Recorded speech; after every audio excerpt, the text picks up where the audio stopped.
So last week, Jenna kicked off our May series. Thank you, Reverend Jenna, for giving me a Sunday off last week. And thank you, Seneca, for hosting. Give it up for her. Yes. She's also leading our book study this month on this amazing book by Burt Rd. So stick around for that. So she kicked off this series, Raise Your Voice, by talking about what it means to belong. And to belong first to ourselves. And belonging not in a way of trying to fit in, but by embracing our authenticity. And trusting that we are enough just as we are, yes? So today, we're going to explore what it means to navigate the path of vulnerability. To walk in the wilderness.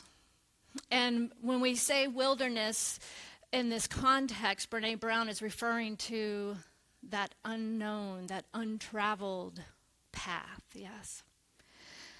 So we're going to brave the wilderness, that often uncomfortable space where life truly is and experienced within. As Brene Brown so powerfully writes, true belonging only happens when we present our authentic, imperfect selves to the world. Our sense of belonging can never be greater than our level of self-acceptance, right? So if we truly accept and love ourselves, we know that we can belong wherever we are because it's not about out there and what other people think. It's about being whole within ourselves and belonging to ourselves. So let's take a deep breath. Because walking into the wilderness is not for the faint of heart. The wildness of being fully alive, fully seen, and fully human takes courage. Tremendous courage. And it may sound simple, right? Just be who you are. Like how, And the world tells us all these stories, and we've received all these messages about who we should be from life, so that sometimes when we get to be a certain age, we start to deconstruct and realize, who am I really? What is my authentic self? Have I just been playing a role or a part that I was conditioned to play? And there comes the journey into the depths of the wilderness. It demands a willingness to be vulnerable. And it asks us to stand alone sometimes, trusting first in that self-love, acceptance, and belonging to ourselves.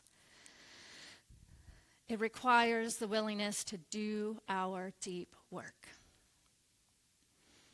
Often when you hear the word wilderness, it conjures images of wild, vast space and untamed nature. And there is the often untouched inner wilderness within us, inside our own hearts, that raw space where our pain, our dreams, our hopes, our fears, our grief, our anger, our love, all reside together. And here's the truth. Most of us were not taught to navigate this inner wilderness. We were taught to armor up, to cover pain with anger, to bury hurt under distraction, and to swap vulnerability for outrage or vulnerability for performance. Brene Brown says it plainly. Pain will get our attention. We can try to drown it, beat it away, but it will find its way to the surface. The only way out is through, and the only way to heal it is to feel it. Say that again with me, y'all. The only way to heal it is to feel it. That's right. We heal not by denying our pain, but by acknowledging it with compassion, by standing still long enough to say, this is hard, this hurts, And I am still here. I am still whole. And once we get through it, to the other side of what may be a dark night of the soul or a period of intense grief or transformation, which most of you know is something I've been very rawly familiar with recently.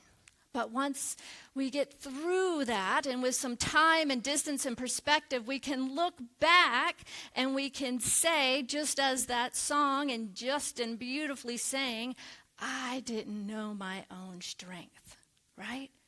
These times in life that challenge us also grow us. So for me, my grief allowed me to get in touch with and look at and heal. I should say I'm still in the process of healing. Obviously, it's not a quick journey. But to get in touch with some of those deep inner wounds and some of that inner child. You know, the loss of a mother is something that, unless you've experienced it, you can't really understand it. And it brings up that tender place of the inner child and its needs and wants that perhaps were met or unmet or not fully met. And for me, this brought up these feelings of anger, which is something that I was very unfamiliar with. My whole life, I was very, raised in this teaching, had a pretty blessed experience, and so I was little sunshine and rainbows, right?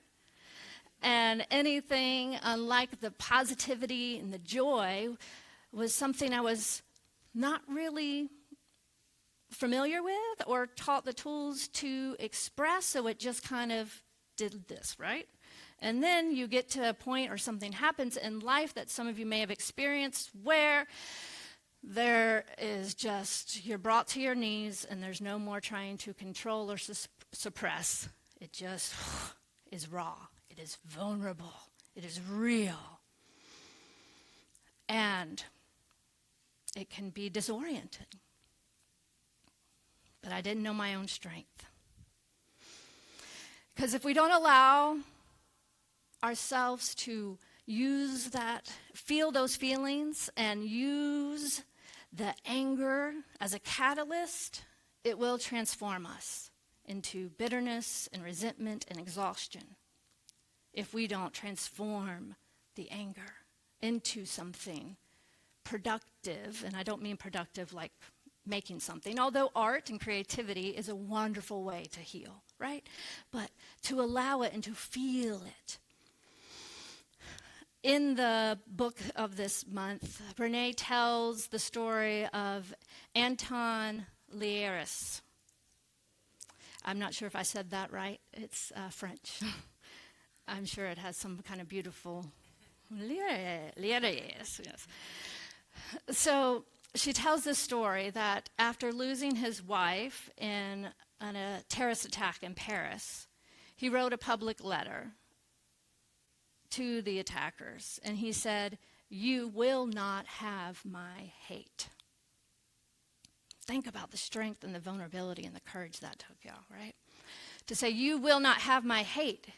You will not take my joy. You will not steal my spirit. You will not turn me into what I refuse to become."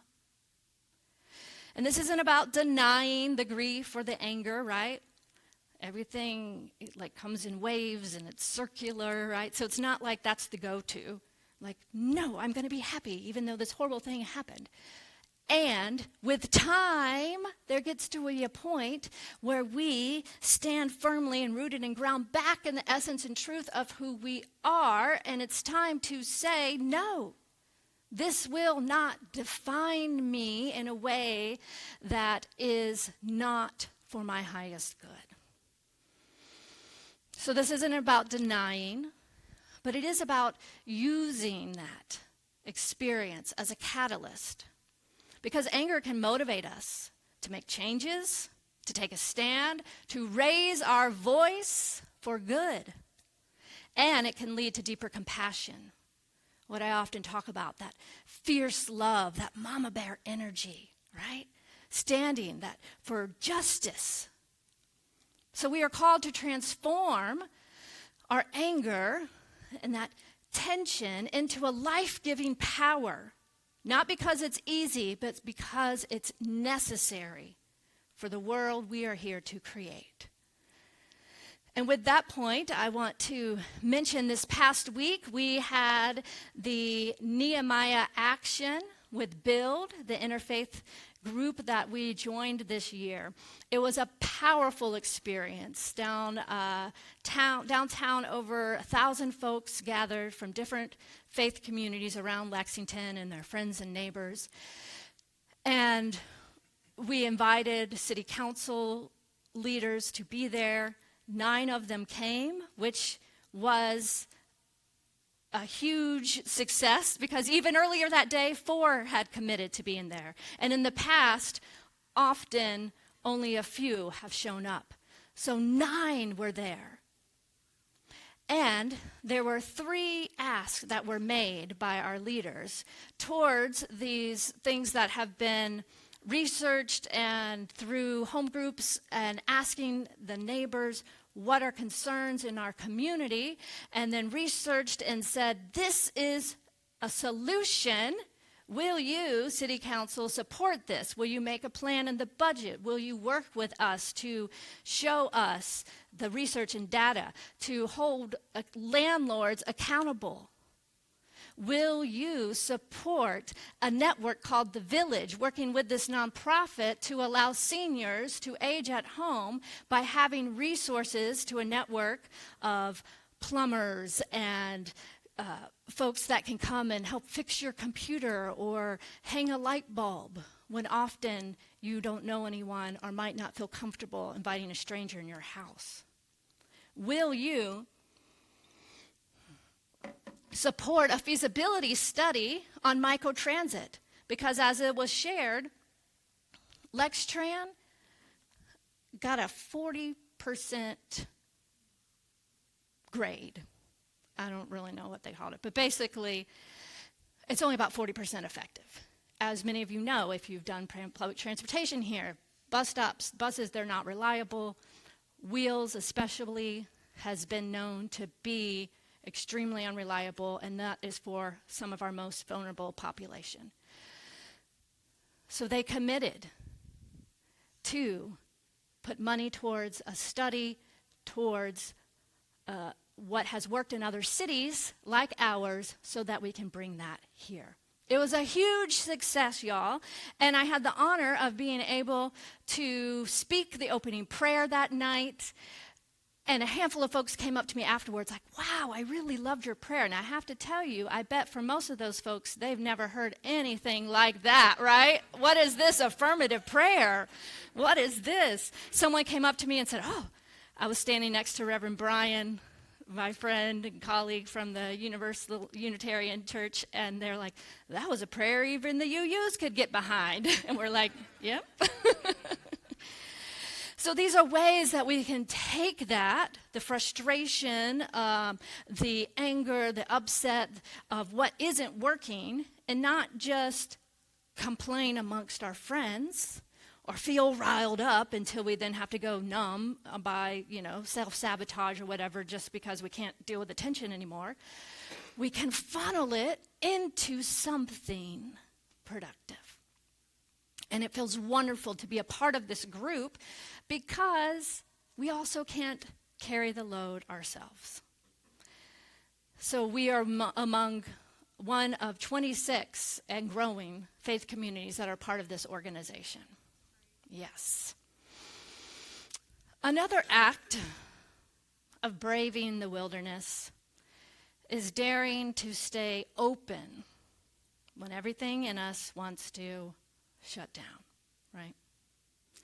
When we encounter people who have different beliefs or politics or ideas, who think differently than us, who have different experiences, vote differently, it's easy to want to just turn away, shut the door, and armor up.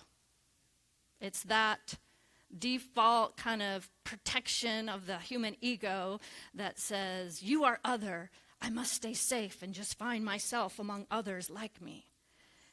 And change comes when we are willing to be vulnerable and take courage to stand among those who are different and see the beloved in all.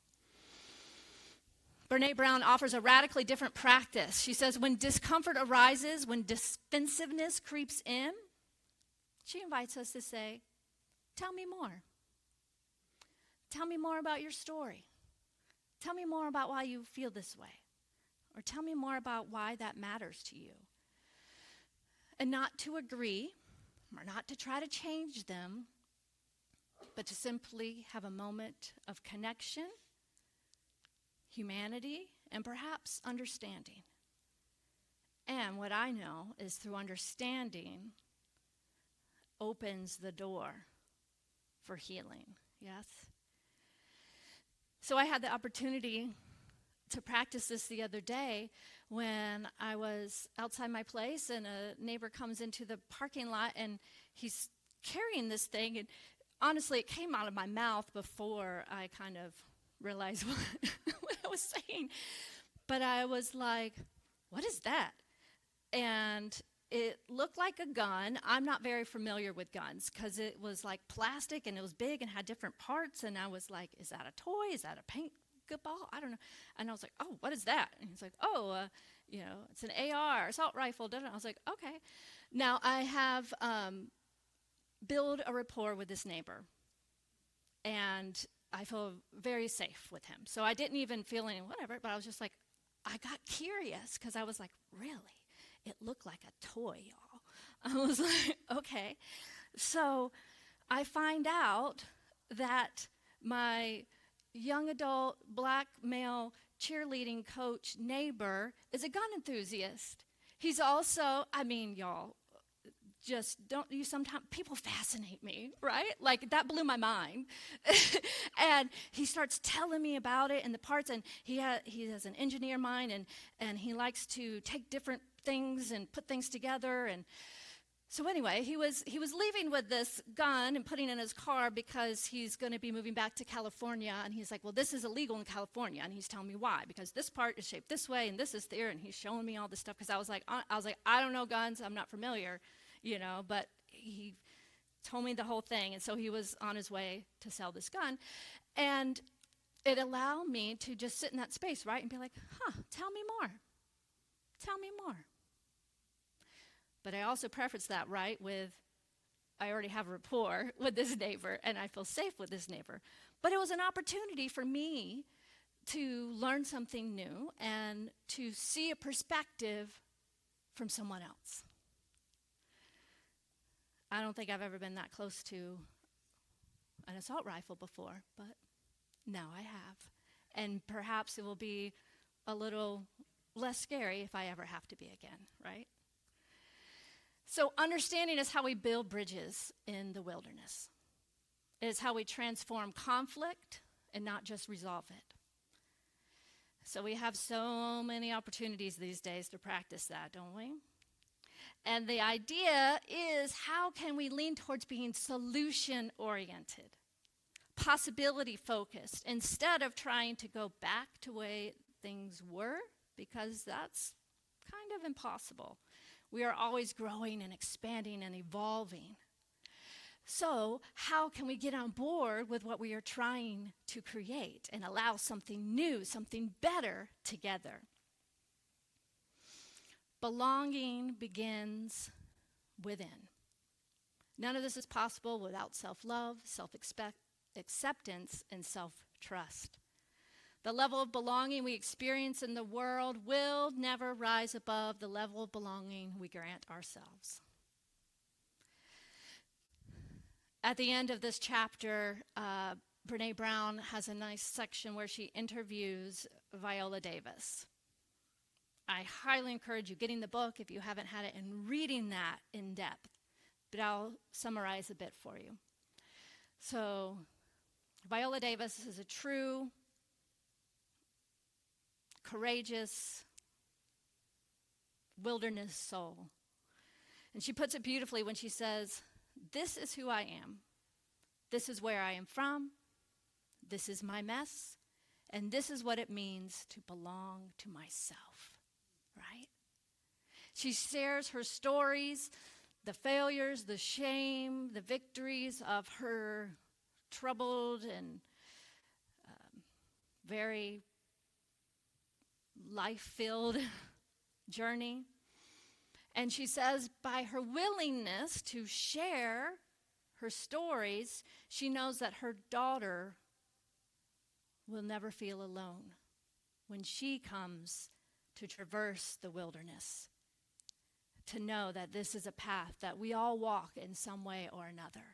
So the more we are willing to share our stories, to be vulnerable, to be seen, allows others to know that they too can have the courage to walk the path.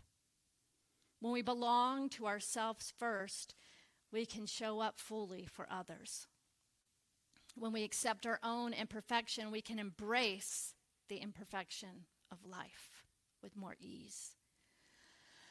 And part of belonging to ourselves, maybe the hardest part, is learning to trust ourselves, especially if we've experienced any kind of trauma or abuse or PTSD or something that has caused us to kind of separate from ourselves or our own inner knowing or being, or to distrust. The journey towards self-trust is a path worth forging, because trust is the fertile ground, the foundation for our courage and strength to grow. If we don't trust our own inner voice, it becomes almost impossible to stand up and speak out and show the world who we are. We must first know ourselves, trust ourselves, and believe in ourselves. Because if we don't trust ourselves, we second guess, so then we stay silent and we shrink back. When we do trust ourselves, we take up space. We speak our truth, and we advocate for the world that reflects the love, the dignity, the justice, the equity, the peace, the unity that we know is possible. Building self-trust is not just a one-time decision. It's a daily practice. So I'm going to give you a few steps if this is a journey that you are walking that may allow yourself to move forward more productively. So the first step in building self-trust is to keep our own word. Start small, right? When we say we'll do something, even just in our own inner voice, we haven't written it down, we didn't speak it out loud, no one else knows. I'm going to wake up at 7 tomorrow and I'm going to go to the gym and work out. I didn't tell anyone. When I wake up feeling a little groggy, am I going to do it? Or am I going to say, well, I have to admit, there's been many days I've said, well, but I'm working on it, right? So start small. Maybe getting up early and going to the gym is a little bit of a bigger step. Maybe it's I'm going to wake up and I'm going to take 3 deep breaths and center myself before I put my feet on the ground. No one else knows. But when you wake up, will you remember and will you trust yourself to do it just because you said you would? You set that intention in your own mind. When we say we'll do something for ourselves, do we follow through? Or do we get distracted by the needs of others on our way to the gym or making that healthy meal? Something comes up, and do we put others' needs in front of us, or do we follow through? Integrity with ourselves builds that inner confidence. So the first step is to keep our word to ourselves. And these small little things that we may think, well, does it really matter? No one really knows. Another way to build self-trust is to listen. Spend time in stillness each day and ask, what do I know to be true in my heart and soul? Getting to know ourselves again. Another practice I like to do is journaling or reflecting on this sentence stem. The deep desire of my heart is, right? Just getting familiar again with who we are and what we desire. Next is to speak up gently. Practice saying what we think or feel in a small or safe group. Maybe out with a group of friends or some folks here around coffee, someone says something and maybe they reference something that you're not familiar with. Instead of just laughing with everyone else, it takes courage to be like, I'm sorry, what? I don't know who that is. Can you tell me more? Even though we might feel like embarrassed, like, well, everyone else knows. I don't know what this is. I'm not going to say anything. That is an example of building self-trust and courage, being vulnerable. Sometimes we can think that these things are these huge acts, right? But it starts in these small moments interacting with our community and with ourselves. So begin to speak up. Practice first in small, safe spaces until your voice begins to grow stronger. And the more you practice, the more you use it with love, the easier it becomes to raise your voice. And lastly, celebrate the small wins. Notice when you do trust yourself and acknowledge it. Right? Build evidence that you are trustworthy in yourself. Our mind seems to easily keep track of all the little mistakes. Or, oh, I posted that and misspelled a word. Or, oh, this mistake or that and the other. Can we just as easily begin to repeat in our mind our wins, our celebrations? So these are the steps towards self-trust. Because the more we trust ourselves, the more we step fully into our divine power. And that is the power we need to allow to be expressed and create the world that works for all. I invite you to repeat after me. I no longer shrink to fit the fears of others. I no longer shrink to fit the fears of others. I will not abandon my own voice. I will not abandon my own voice. Second part of that, to please others. To please others. Let's put that together. I will not abandon my own voice to please others. I will not abandon my own voice to please others. And lastly, I trust myself and I speak my truth. I trust myself and I speak my truth.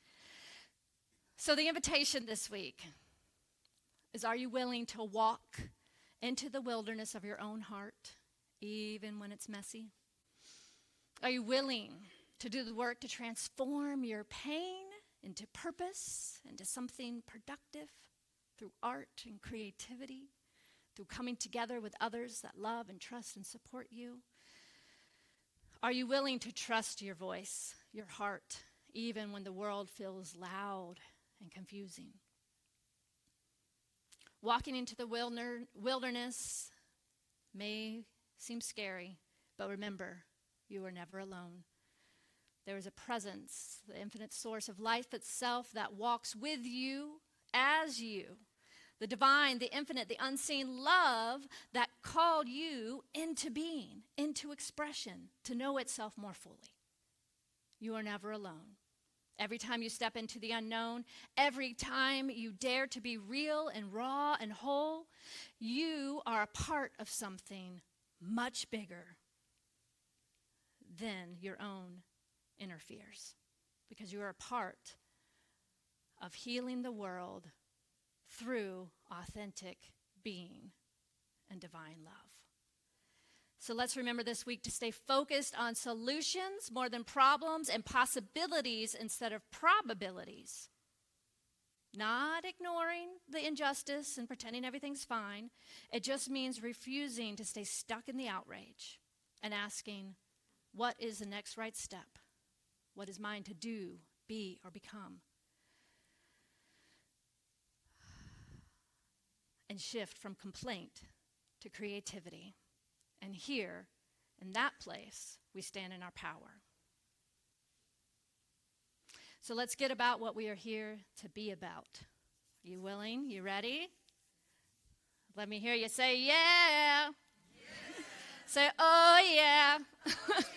I am me. I am free.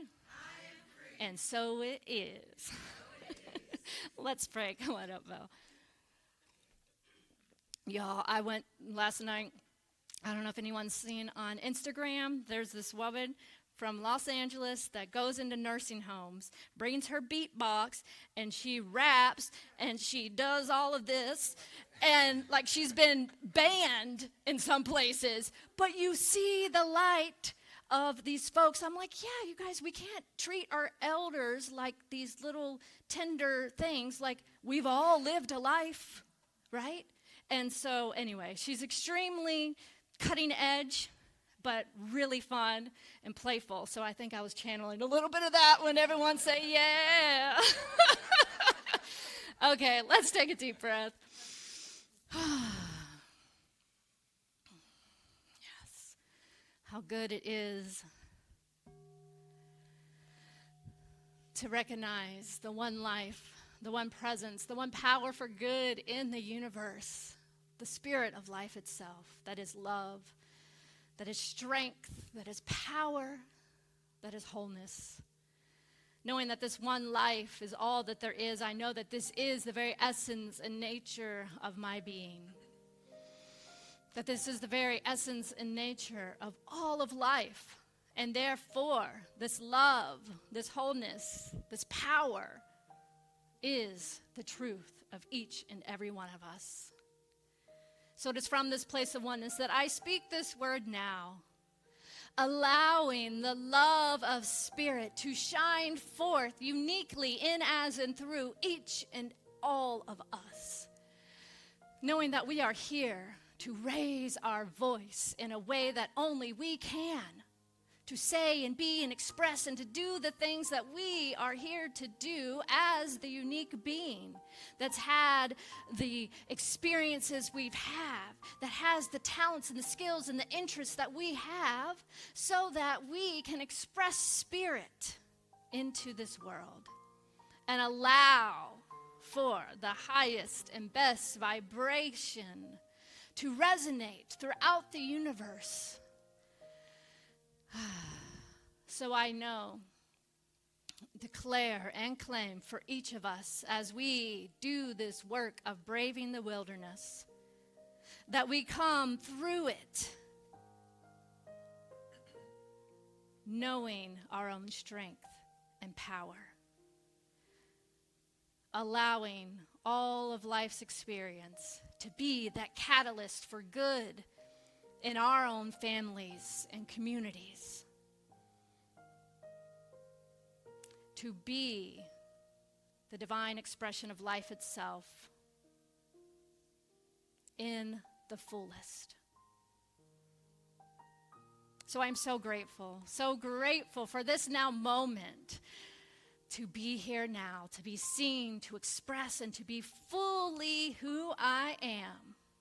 I am so grateful for the fulfillment of this prayer as I release it into the action of the law that always says, yes, my beloved, yes, it is done. It is so. And together we say, and so it is, yes.